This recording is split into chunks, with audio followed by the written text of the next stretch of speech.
할렐루야.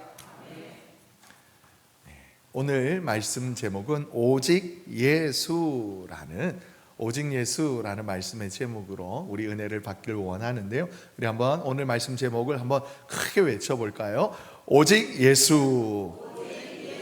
다시 한번 더요. 시작. 오직 예수. 할렐루야.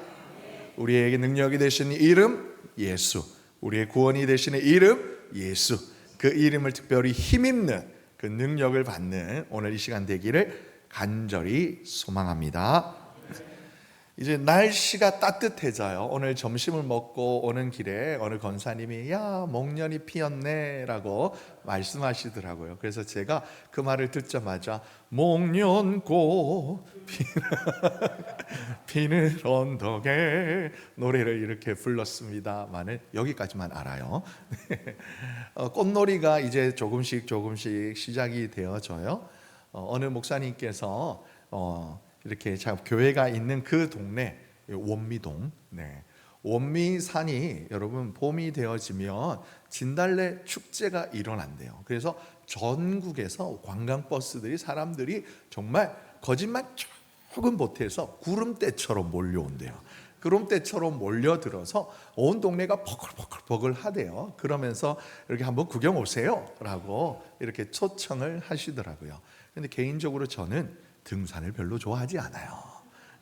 물론 제가 예전에 1998년 7월 22일 제대하고 시골 교회에서 형들이랑 비 오는 날 축구를 하다가 왼쪽 복숭아뼈 위쪽이 이렇게 골절을 입어서 그때 거기에 쇠를 6개, 나사를 6개를 받고 이후로 걷기가 조금 힘들어서 잘못 말씀드렸나요? 우리가 목사님을 잘못 뽑았나 봐. 이런 생각 하시는 거 아니죠? 근데 그러는 바람에 조금 오래 걸으면 왼쪽 복숭아뼈가 욱신욱신해요. 여러분 그러다 보니까 제가 걷는 걸 별로 잘 안 좋아하고 그래서 조금 덜 먹어야 돼요. 여러 번 말씀드린 이유는 곧 대신방이 일어나는데 할 수만 있으면 먹이시려고, 할 수만 있으면 대접하시고 싶으셔서 막 식당을 예약하시는 분이 사명감을 갖고 비싼 음식점을 찾으시는 사랑이 많으신 우리 권사님, 집사님, 성도님들이 어찌나 많은지 부탁드립니다. 먹이를 주지 마세요. 몸무게 유지하기가 너무 힘들어요. 아무튼 등산을 별로 안 좋아해요. 예전부터 안 좋아했어요. 이렇게 제가 있는 시골에서는 근처에 우리나라에서 제일 유명한 산이 있습니다. 이름하여 지리산. 최근에 산불로 인해 가지고 참 큰 아픔을 겪고 있는데요. 그런데 산을 굉장히 좋아하시는 분, 제가 고등학교 때도 친구들을 보면 등산을 좋아하는 친구들은 이미 방학 때 지리산 종주를 했다는 거예요. 그래서 제가 그러면 그런 이야기를 들으면 저는 뭐 하라고 그러냐면 내려올 걸 왜 올라가니? 이렇게 말을 하곤 했었어요. 그리고 또 이렇게 종주를 했다고 막 자랑하는 교회 형들의 이야기를 들을 때마다 형들에게 뭐라고 말을 못하지만 속으로 그 고생을 해가면서 왜 그러는지 몰라 라고 저는 도저히 이해를 못했었습니다. 산을 좋아하시는 분은 비난하는 건 아니에요. 저는 그렇다고요. 그러면서 아무튼 산을 좋아하시는 분들은 등산을 참 좋아하고 다니셔요. 그러다 보니까 지리산에 대한 이런 칭찬을 참 많이 들었어요. 자랑을 많이 들었어요. 가보아라, 얼마나 좋은지 모른다. 그런데요, 지리산에 그러면 어디를 가봤어요? 그러면 제가 있던 지리산 동쪽에서 올라가는 내대를 해서 올라가는 길이 있고, 그 다음에 저쪽 뱀사골로 올라가는 길이 있고, 무주? 아무튼 여기 전라도 쪽에서 올라가는 길이 있고, 아무튼 천왕봉을 향해서 올라가는 게 정말 많고 다양하대요. 그리고 지리산에는 천왕봉만 있는 게 아니라 여러 수십 개의 작은 봉우리들이 있는데 그 봉우리들마다 얼마나 이쁜지 모른다고 막 자랑을 합니다. 그런데 저같이 산을 잘 모르는 사람이 천왕봉 올라가고자 하면 이렇게 그냥 막 넋놓고 올라가다 보면 땀 뻘뻘 흘리면서 이 고생을 내가 왜 왔는지 몰라 이러면서 올라가다 보면 괜히 천왕봉 말고 얼뚱한데 그냥 야트막한 언덕이 보이면 저기가 그냥 천왕봉이다 이런 생각하고 내려가고 싶은 유혹이 한가득이고, 그러다가 조금 더 욕심을 내어서 이런 길을 가다 보면요, 길을 잃으면 자칫 잘못하면 지리산은 굉장히 산세가 험한 산이긴 해요. 그러다 보니까 길을 잃고 헤맬 수도 있고 잘못하면 목숨도 위험할 수 있는 그런 지경에 이렇게 낙오되는 경우도 있습니다. 그러다 보니까 우리에게는 지리산이나 이런 산을 올라갈 때는 웬만하면 안내 지도가 필요해요. 지도가 요즘은 세상이 참 좋아져서 지리산 어떻게 가면 되는지 참 이렇게 잘 나타내는 안내 지도들이 많이 있는데요. 사진 한번 보실까요, 여러분? 사진 한번 보시면, 지리산 어디 있는지 아시겠어요, 여러분? 모르세요? 지리산은 차치하고서라도 우리나라가 어느 구석탱이에 붙어 있는지 찾기도 권사님 너무 이러고 보시는데 찾기도 힘드실 정도일 거예요. 오른쪽 끝에 있어요, 우리나라가.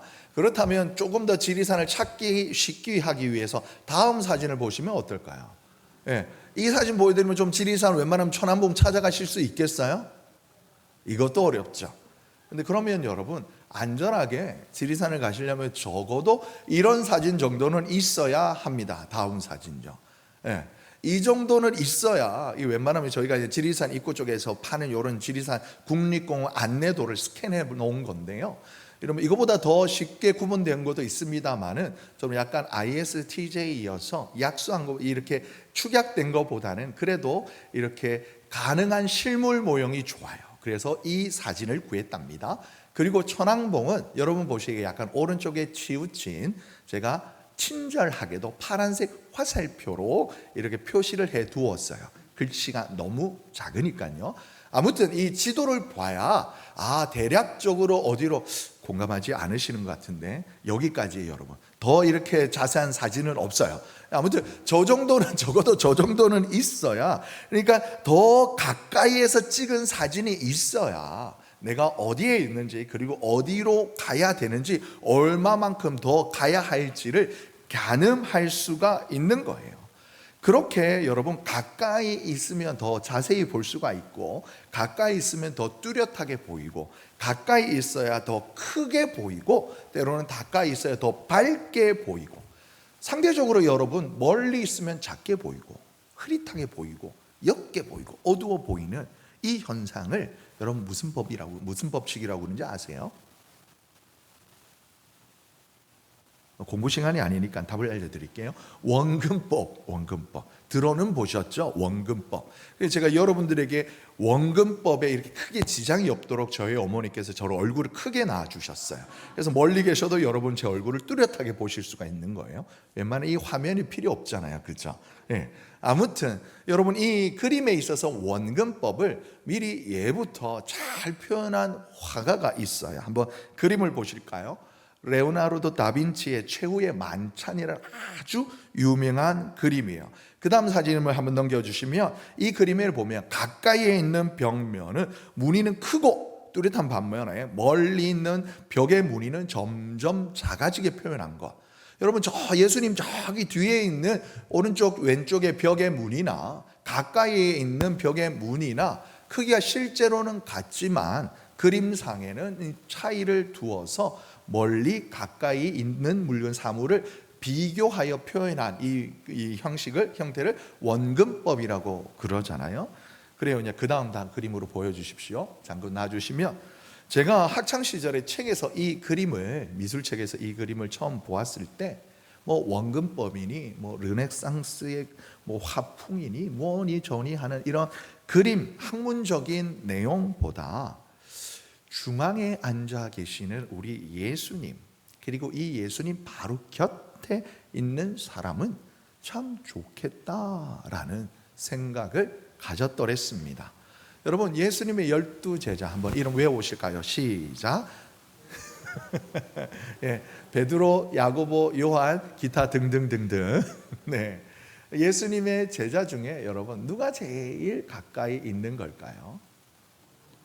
그렇죠. 우리가 잘 아는 것처럼 예수님의 사랑받는 제자, 아마 사도 요한이 가장 가까이 있었더라라고 우리는 전승에 알고 있었습니다. 그러면서 저는 내가 그 자리에 있었으면 좋겠다라는 생각을 어렸을 적에 했었더랬어요. 그리고 점점 이 생각은 지금도 마찬가지로 내가 그 당시, 오늘날 2000년대를 살아가는 것이 아니라 비록 힘들고 어려웠겠지만 더 오늘날보다 더 부단한 믿음의 결단이나 용기가 필요했었겠지만 2000년 전 예루살렘에서 내가 그때 있었더라면 하나님의 아들이신 예수님을 더 가까이에서 직접 보고 직접 듣고 직접 만져보면서 얼마나 내가 감사하고 행복해 했었을까라는 생각이 있었어요. 그리고 지금도 그 생각은 유효합니다. 여러분은 어떠하신지요? 여러분 그림 속에 여러분이 만약 계시다면 어디가 좋으실 것 같아요? 어디가죠? 목사님 저는 그냥 저 문 밖에서 훔쳐만 볼래요. 뭐 이런 생각 하시는 분 계시지는 않겠죠? 네, 괜찮습니다. 그 다음 이제 넘겨주셔도 되겠어요. 이제 내려주셔도 됩니다. 예수님을 중심으로 생각하는 마음, 예수님께로 더 가까이 가고 싶어 하는 마음, 그리고 예수님 곁에 서 있으려고 하는 마음, 우리 안에 주시는 그런 마음, 누가 주시는 마음일까요? 여러분? 누가 주시는 마음일까요? 그냥 제 생각이죠. 뭐 이런 생각일까요? 내 마음일까요? 아니요. 우리는 원래 뼛속 깊이 죄인인지라. 여러분 스스로 하나님을 알고자 하고 스스로 하나님께 나아가고자 하는 그런 생각을 먹은 사람은 정말 드물어요. 그럼에도 불구하고 우리가 하나님께로 더 가까이 나아가고자 하는 마음은 바로 성령님께서 저와 여러분 안에 내주하심의 증거가 됩니다. 성령님께서 부단히 우리 안에 계시면서 말씀하시는 거예요. 들려주시는 거예요. 더 가까이 오라, 더 가까이 가자라고 말씀하시는 거예요. 즉 예수님 곁에 있고 싶은 마음은 성령 하나님께서 저와 여러분에게 선물처럼 주시는 은혜의 믿음인 것입니다. 그렇게 우리는 여기에서 보다 더 가까이 예수님께 나아가기를 원하고, 그렇게 가까이 다가가 예수님을 더 알기를 원하고, 그렇게 보고 들었고 받은 은혜를 가지고 세상으로 나아가 세상 사람들의 그 삶 곁으로 더 가까이 나아가 이 말씀을 전하기를 원합니다. 와 보라, 나다나엘의 전도처럼 와 보라, 그리고 빌립의 전도처럼 무엇이 문제이더냐, 무엇을 알고 싶으냐, 그들의 필요에 의한 전도, 그리고 경험에 의한 체험에 의한 전도로 그들에게 예수 그리스도를 우리는 열심히 증언하고도 합니다.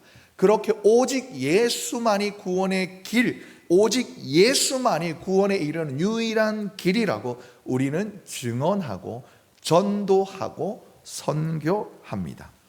그런데요, 이런 우리를 향해서 세상 사람들은 뭐라 그래요? 이런 우리를 향해서 세상 사람들은 조금 세게 말을 하면은 우리 기독교, 그 중에 우리 개신교인들은 너무나 독선적이래요. 독선적이래요. 그리고 배타적이래요. 배타적인 종교를 가졌다라고 이야기를 하는 거예요. 그러면서 굳이 왜 거기에 있어야 되냐라는 거예요. 굳이 왜 그리고 거기에 서 있대 더 가까이 나아가야 하느냐라고 질문하곤 합니다. 다른 길도 있지 않냐라고 묻는 거예요. 마치 지리산 천왕봉에 올라가는 길은 이렇게 경상도 산청에서 올라가는 길뿐만이 아니라 그럼 반대편에서도 올라가면 되지 않겠냐라고 이야기를 하는 거예요. 왜 여기는 안 되냐는 거예요. 왜 니네들 거기만 되냐고 묻는 거예요. 여기에도 구원이 있지 않냐라고 이야기를 하는 거예요. 그리고 심지어 예수를 믿는다라는 사람들조차도 여러분 이단들은 뭐라고 그러냐면 만인 구원 사상이라는 좋은 뜻을 담은 것 같은 그럴싸한 주의를 가지고 말하는 거예요. 우리 하나님은 어떤 분이냐? 사랑의 하나님이라는 거예요. 그래서 우리 사랑의 하나님은 우리 모든 사람을 구원에 이르게 하시기를 원하신다라는 거예요. 거기까지는 맞아요. 그러다 보니까 하나님은 웬만하면 그냥 하나님을 믿는 것 같으면, 하나님을 아는 것 같으면 다 구원해 주신다라는 말을 하기도 합니다. 근데 여러분, 그래요. 세상의 이치는 그럴 수 있어요. 천왕봉을 올라가는 건 굳이 지리산 산청 내대에서만 올라가지 않아도 돼요. 뱀사골로 가도 되고, 그들 무주에서도 올라가도 되고, 차로 가장 높이 올라갈 수 있는 데가 어디죠? 노고단? 예. 노고단은 아무튼 글로 가서도 가면 돼요. 세상의 이치는 그래요. 이래도 되고, 그래서 속담도 있어요. 뭐로 가도 서울로 가기만 하면 된다라는 거예요. 세상의 이치는 그래요. 하지만 하늘의 진리는 그렇지 아니에요. 진리는 하나밖에 없어요.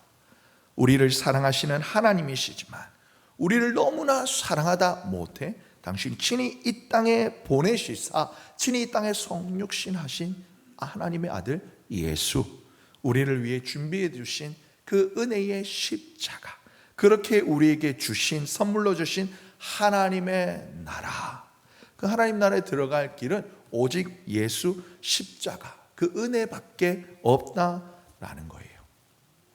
그런데 믿음 없는 사람들이 보기에는, 하나님을 알지 못하는 사람들이 생각할 때는 꼭 그 길이 아니어도 될 것 같아서 이야기를 해요. 마치 아까 그림 속에 있는 예수님의 제자들 중에 멀리 서 있어도 될 것 같고 문 밖에 서 있어도 될 것 같다라고 그렇게 이야기를 합니다. 하지만 예수님의 제자, 예수님의 가장 가까운 그 곁에서 예수님 말씀과 행동과 그 행동, 표정과 그 말투를 가만히 자세히 보고 듣고 경험했던 예수님의 가장 최측근 제자 베드로는 사도행전 4장 12절에 이렇게 말합니다. 함께 읽어보겠습니다. 시작. 다른 이로서는 구원을 받을 수 없나니 천하 사람 중에 구원을 받을 만한 다른 이름을 우리에게 주신 일이 없습니다 라고 단언하여 말씀하고 있는 거예요. 천하 사람 중에 많은 이름이 있어요. 이유식도 있고 이원학도 있고 이원유도 있고. 저희 세 식구 이름이에요. 네. 네. 저희는 그래서 이씨네요. 저도 이씨고 저희 아내도 이씨고 그러다 보니 저희 딸도 이씨입니다. 그래서 저희 가족의 별명은 이씨네요.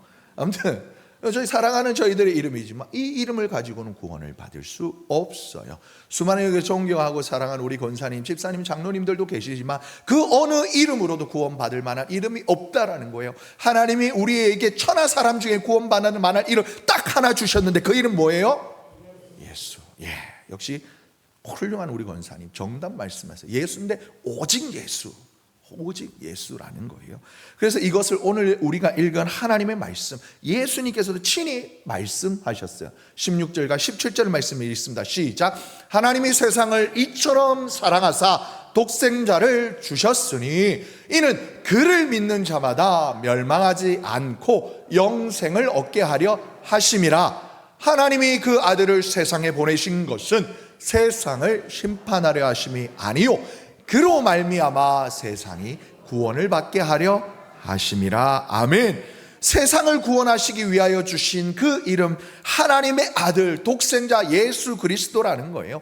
우리 모두를, 저와 여러분뿐만이 아니라 온 세상을 구원하고 싶은 것이 하나님의 마음이 맞습니다. 근데 허다하게 있는 이 세상의 이치가 아닌, 허다하게 많은 이 세상의 권력자들의 이름이 아닌, 허다하게 많은 이 세상의 종교의 길이 아닌 구원에 이를 길, 생명에 이르는 길, 하나님께서 먼저 자리 이동을 하셨어요. 저 영광스러운 보좌를 버리시고 낮고 낮은 이 천한 땅에 오셔서 먼저 우리에게 다가오셨어요. 그렇게 하나님은 우리를 위해 독생자를 이 땅에 보내셨다, 던지듯이 보내셨다 라고 말씀하고 있는 거예요. 죄로 인해서 단절되었던 하나님과 나 사이에 있던 그 관계의 회복을 위해서 하나님이 먼저 당신을 보여주시려고 우리에게 다가와 주셨어요. 그러면서 우리에게 말씀하시는 거예요. 보아라, 들어라, 그리고 믿으라. 보아라, 들어라, 그리고 믿으라. 우리 주님이 말씀하시는 거예요. 이 하나님의 최선에 여러분 우리들의 최소한을 요구하시는 거예요. 여러분 하나님의 구원은 우리의 능력으로는 0.0001%로도 여러분 우리의 구원에 우리의 능력은, 우리의 노력은 조금만치도 하나님 여러분 영향이 없어요. 오직 예수 이름, 오직 예수 십자가 은혜만인 거예요. 그리고 다만 우리에게 필요한 것은 마음의 결심, 마음의 결단, 돌이킴인 거예요. 거기에서부터 여러분 우리는 구원이 아니라 구원으로 인하여 얻게 되어지는 놀라운 은혜와 은총을, 하나님의 사랑을 더 풍성히 누리게 되는 것입니다. 그렇게 하나님은 우리를, 저와 여러분을 향해 늘 말씀하시기를 나에게 조금 더 예수께로 한 걸음 더 가까이 오라는 거예요. 그런데 그런 우리를 향해서 세상 사람들은 너희는 너무 배타적이다, 너희는 너무 독선적이다 라고 이야기를 합니다. 누가복음 23장 35절에 보면 예수님이 달리신 십자가 그 아래에서 관리들이 이렇게 말합니다. 백성은 서서 구경하는데 관리들이 비웃어 이르되 저가 남은 구원했는데 만일 하나님이 택하신 자 그리스도면 자신도 구원할지 않을까. 비웃어요. 이러한 그들의 행동에 대해서 예수님이 미리 말씀하셨어요. 오늘 본문의 후반절의 말씀이에요. 19절과 20절의 말씀이에요. 제가 읽어드릴게요. 그 정죄는 이것이니 곧 빛이 세상에 왔으되 사람들이 자기 행위가 악함으로 빛보다 어둠을 더 사랑한 것이니라. 빛보다 어둠을 더 사랑했대요. 악을 행하는 자마다 빛을 미워한대요. 그래서 빛으로 오지 않는데요. 왜요? 이는 그 행위가 내 모습이 더 드러날까 싫은 거예요. 본능적으로 아는 것입니다. 여러분, 예전 산업혁명 이전쯤에 영국에 이런 굴뚝 청소를 하는 직업이 있었어요. 그런데 굴뚝이 좁잖아요. 그러다 보니까 굴뚝 청소 중에 아이들이 많이 이용되어지고 사용되어지곤 했었습니다. 그림을 한번 보실까요?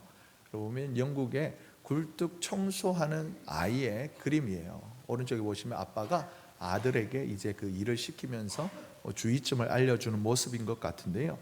이런 실제로 있었던 일을 근거로 해서 여러분 선생님이 이런 예화들이 있더라고요. 두 아이가 굴뚝 청소를 했어요. 그런데 청소를 하고 나온 한 아이는 얼굴이 새카맣고, 그리고 한 아이는 그름이 전혀 묻지 않은 채 깨끗한 얼굴로 내려왔대라는 거예요. 그러자 선생님이 아이들에게 묻습니다. 세수해야겠구나 말하는 거예요. 너 얼굴이 더러워졌어, 지저분해졌어, 세수해야겠어. 그리고 말을 하자 누가 씻었을까요? 어떤 애가 씻었을까요? 얼굴이 지저분한 한 애? 아니면 얼굴이 깨끗한 아이? 누가 세수를 했을까요? 껌좀 묻은 애가 세수를 했었어야겠잖아요. 근데 여러분, 제가 이렇게 질문하면 의도가 있지 않겠습니까? 정답을 몰라도 내가 봤나요? 이러 싶더라도 그럴 것 같은데요? 이러면서 대답을 할 수 있을 만한 거. 얼굴이 깨끗한 애가 세수를 또 하는 거예요. 왜요? 거울이 없으니까. 선생님, 우리가 서로 이렇게 똑같이 굴뚝 청소를 했는데 얼굴이 시커먼 애가 얼굴이 깨끗한 애를 보니까 얼굴이 하얀 거예요. 나도 얼굴이 깨끗하겠지 뭐. 안 씻는 거예요. 근데 얼굴이 깨끗한 애는 보니까 얼굴이 시커매. 친구가 내 얼굴도 저렇겠네 그러면서 씻게 된다라는 거예요. 그런데 이 이야기에는, 이 질문은 허점이 있죠. 얼굴이 깨끗한 놈은 사실은 농땡이를 폈거나 청소를 안 했거나 그랬었을 거예요. 만약 우리가 그 두 아이가 똑같이 굴뚝 청소를 열심히 했다라면 둘 다 얼굴이 이렇게 새카맣게 묻었을 거예요. 마찬가지예요, 여러분. 예수님을 먼저 믿는 저와 여러분이나 아직 예수님을 알지 못하는 사람이나 정도의 차이는 있을 뿐, 여러분, 죄의 유혹에서, 죄의 영향력에서 완전히 벗어나 자유할 수 있는 사람은 이 땅에 발을 딛고 살아가는 한, 여러분, 거의 단 한 사람도 없다고 봐도 무방할 거예요. 이런저런 환경 가운데 이런저런 경로를 통해서 끊임없이 내 마음 안에서 솟아나는 안목의 정욕과 이색의 자랑과 온갖 욕심들과 교만함으로 인하여서 여러분, 죄로부터 자유로운 사람은 그 누구도 없어요. 하나님 앞에 한 점 부끄러움 없는 사람이 그 누가 있겠습니까? 하지만 이 은혜를 먼저 아는 저와 여러분은 이럼에도 불구하고 나를 용서해 주신 하나님의 사랑에 그저 감사하여 불가능한 자리이지만 그저 마음으로는 하나님 앞으로, 주님 곁에 더 가까이 나가고 싶은 것이에요. 여기에 여러분, 하나님을 믿는 사람과 믿지 않는 사람, 그리스도인과 비그리스도인이 여러분 차이가 나는 것이에요. 여러분 보게 되죠. 빛이 이 땅에 왔지만 악의 어둠에 있는 사람들이 그 빛을 싫어하여 빛에 가까이 가지 않으려고 하였다라는 거예요. 그런데 이 빛을 이미 받아들이고 한번 비침을 받고 은혜를 맛본 사람은 그 빛이 좋다는 걸 너무 잘 알게 할 수만 있으면 빛으로 나아가고자 한다라는 거예요. 내 마음을 성찰하고 살피며 내가 판단하기에 선을 하며 구원에 이르를 수 있는 게 내 안에 있다. 그래서 난 그곳을 가지 않겠다, 여기 서 있겠다 하면서 외치는 사람들이 있지만, 그럼에도 불구하고 주님 가까이 가고 싶어요, 기도하는 자를 향해서 우리 예수님이 말씀하는 거예요. 마태복음 11장 28절 이하의 말씀을 보면 너무나 유명한 말씀이 있죠. 우리 함께 읽어보겠습니다. 시작. 수고하고 무거운 짐진 자들아 다 내게로 오라. 내가 너희를 쉬게 하리라. 나는 마음이 온유하고 겸손하니 나의 멍에를 메고 내게 배우라. 그러면 너희 마음이 쉼을 얻으리니 이는 내 멍에는 쉽고 내 짐은 가벼움이라 하시니라. 아멘. 수고하고 무거운 짐진 자들아, 다시 말하면 이 땅에서 죄악 가운데 허무덕이면서 살아가는 죄인들아 나에게 오라라는 거예요. 짐지었으니까 뭐 이렇게 힘든 일하는 사람 아니에요. 수고하고 무거워, 수고하고 힘쓰고 애쓰지만 이 도저히 이 짐을 너의 힘으로 나의 힘으로는 차려오는 도저히 벗어버릴 수 없는 죄인들아 나에게 오라. 죄인을 부르시는 거예요. 깨끗하기 때문에, 거룩하기 때문에 부르시는 게 아니라 죄를 지고 있음에도 불구하고, 그럼에도 불구하고 우리를 부르시는 주님의 음성인 것입니다. 그래서 부르셔서 안아주시고 괜찮다 하시고 어떻게 해요? 짐을 풀어, 멍에를 풀어 어떻게 해요? 가벼운 나의 십자가를 주며 쉬게 해 주시겠다 하시는 겁니다. 사랑하는 성도 여러분, 믿음은요 멀리 서 있는 것이 아니라 예수님 곁에 서 있는 것입니다. 예수님 곁에서 가까이 보고 나 자신을 뚜렷하게 보는 것, 이것이 신앙 생활인 것입니다. 사순절의 경건의 시간을 지내고 있는 여러분 말씀을 묵상하시고 새벽마다 기도하시고 저녁마다 하나님 앞에 기도하시면서 여러분 내 삶의 자리가 어디인가 생각해 보실 때에 여러분 어디 있기를 원하십니까? 예수 곁에 계시고 싶으세요? 예수께 더 가까이 가시고 싶으세요? 예수님과 함께 동행하고 싶으세요? 여러분 이 결단이 있어야 해요.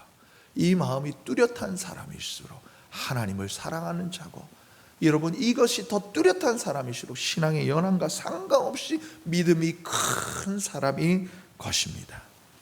여러분 그렇다면 우리가 예수님 곁에서 예수님과 함께 동행하며 살아가는 삶에 장점이 있어야 될 거 아니에요.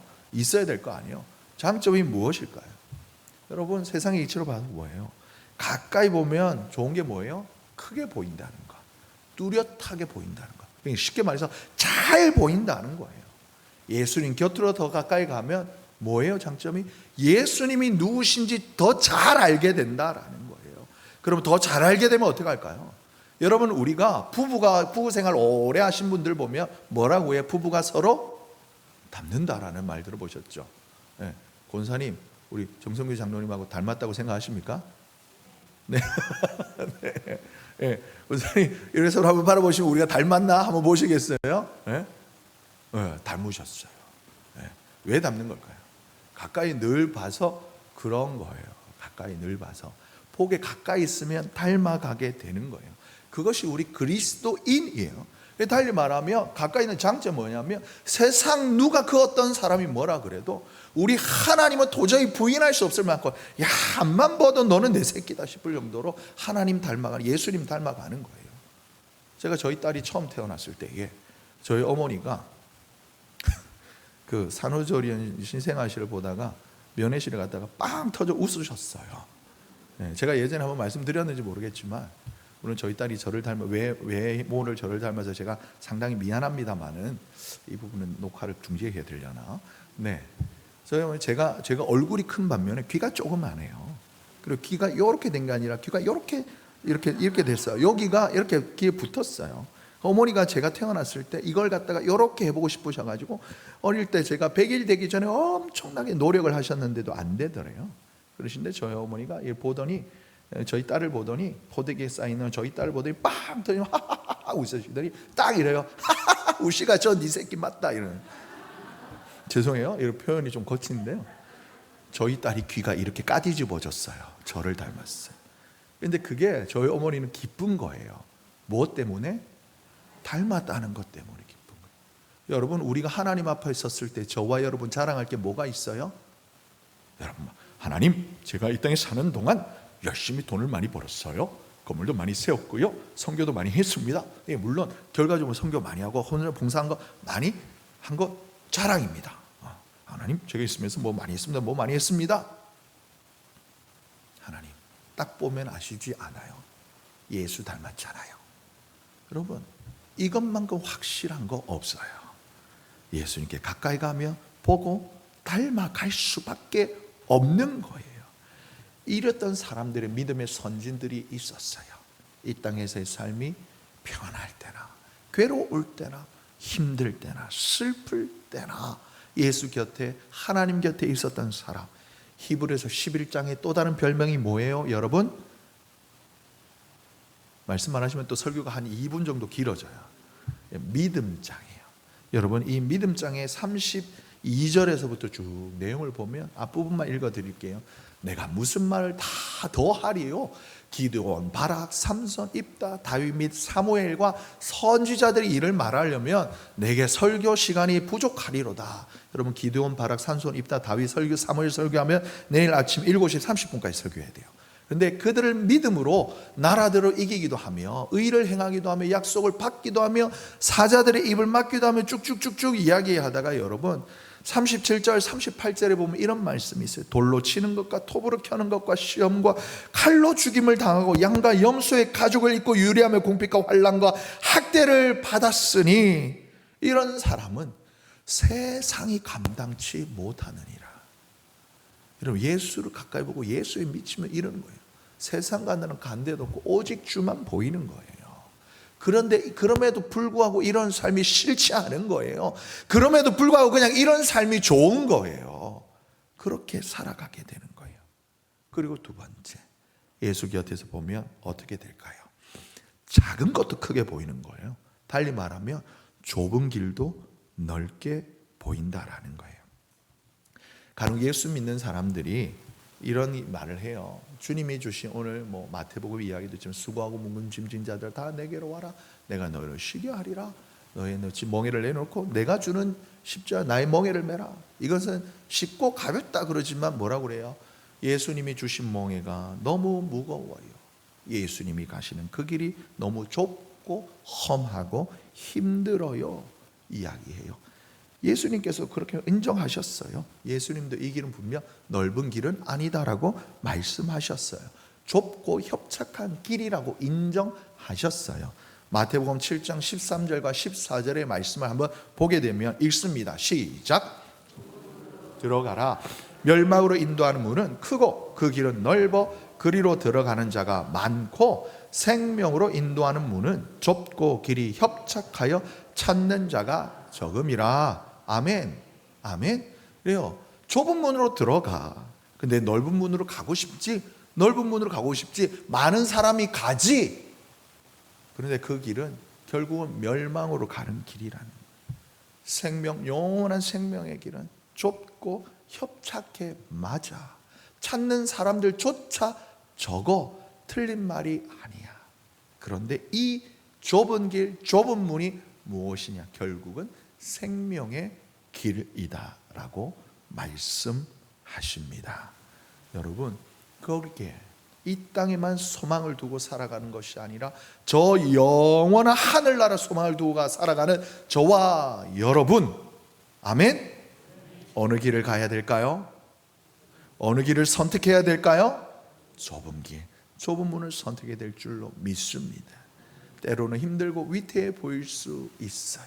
그런데 여러분, 올림픽의 꽃이라고 불리는 종목이 있어요. 체조. 올림픽에 많은 종목들이 있지만 그 중에 가장 이쁘고 아름다운 경기, 체조가 있어요. 그런데 그 중에 체조에도 여러 가지 이렇게 종목이 있잖아요. 뭐 마루도 있고 도마도 있고 평행봉도 있고. 그런데 저는 이 경기만을 보면 가슴이 조마조마해요. 뭐냐면 바로 평균대예요.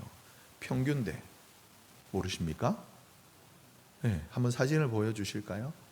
좁고 길 따라 나무 막대기 같은 그곳에 폭이 10cm가 채 되지 않는 그 좁은 이렇게 나무 바 위에서 연기를 하는 어린 선수들 보면 참 볼 때마다 신기해요.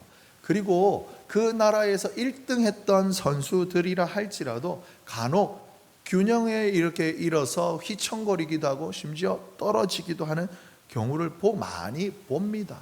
그런데도 불구하고 거기에서 정말 아름다운 연기를 펼치는 모습을 보면 신기해요. 그런데요, 이 선수들이 어렸을 때부터 처음부터 잘했을까요? 그랬을까요? 아니라는 걸 잘 아시지요? 네, 어떻게 되었을까요? 처음에는 여러분, 그 다음 사진이요. 이렇게 누구예요? 코치가 있어요. 선생님이 있어요. 그 어린 소녀가 무서워요 하면 괜찮아. 선생님이 손잡아 줄게. 우리 한번 걸어볼까?